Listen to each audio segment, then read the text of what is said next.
So I wanted to create this quick lecture because OpenAI just released ChatGPT 4, and it has some interesting new capabilities and functionalities that I wanted to go over so that when you're going through this course, you know the differences between ChatGPT 4 and the previous models. So with that said, let's get into it. So if you're logged into ChatGPT and you have a Plus account, which is the only way you're going to be able to access this new model, and by the way, that's currently $20 a month, you're going to be able to click this drop-down menu up top, and I actually like this because it's going to show you the difference between the reasoning, the speed, and the conciseness of these models. So we have the legacy, which was the previous Plus model, the current default 3.5 model, which is really optimized for speed. So this is currently the fastest model if you want to get things done more quickly.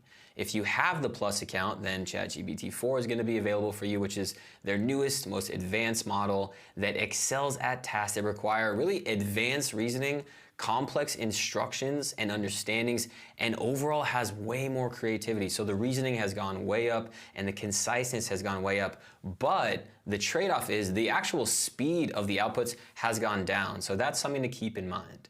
So now let's hop over to the OpenAI website and go through a little bit more of the new updated details. So like I mentioned, GPT-4 can solve more complex problems with greater accuracy and overall context on the more subtle parts of prompts. So it has a broader general knowledge and better problem-solving abilities. And I kind of like their breakdown here, breaking down the new updates in a creative fashion, a visual output fashion, and a longer context fashion. So let's go into these individually. So the coolest part of the creative update for GPT-4 is that it is way more efficient at helping you do things such as composing songs, writing screenplays, and learning your specific writing style with priming, which we go into in the course. And next up is the visual input, because one of the coolest parts is that GPT-4 is going to be multimodal, so it's going to be able to integrate with other things like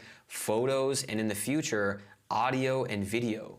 This functionality, I will say though, is currently in a testing mode and isn't available for public use, but what it can do is pretty cool. So you can feed it a photo and the input was, what can I make with these ingredients? And in the photo we have eggs, flour, and some other ingredients to cook with, and here was ChatGPT's output. There are many options of what you can make with these ingredients, but some possibilities are pancakes and waffles, crepes, French toast, omelets, quiche, custard, pudding. And that's pretty incredible that it's understanding the context of the photo and the context of the question and bridging those boundaries between photos and text like GPT-3 or the previous model could never do before. The third coolest upgrade is just the sheer amount of content that the new model can handle, which is over 25,000 words of text, which is going to open it up to so many more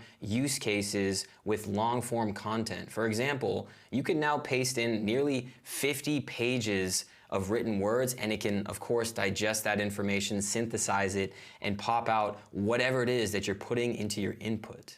The next big update is just the overall advancement in reasoning capability and its capabilities to just handle complex data. So if we look here, we can see GPT-4 outperforms ChatGPT by scoring way higher on approximate percentiles amongst test takers. So for the bar exam, the first ChatGPT was in the 10th percentile, so at the very bottom, and the newest version is at the 90th percentile.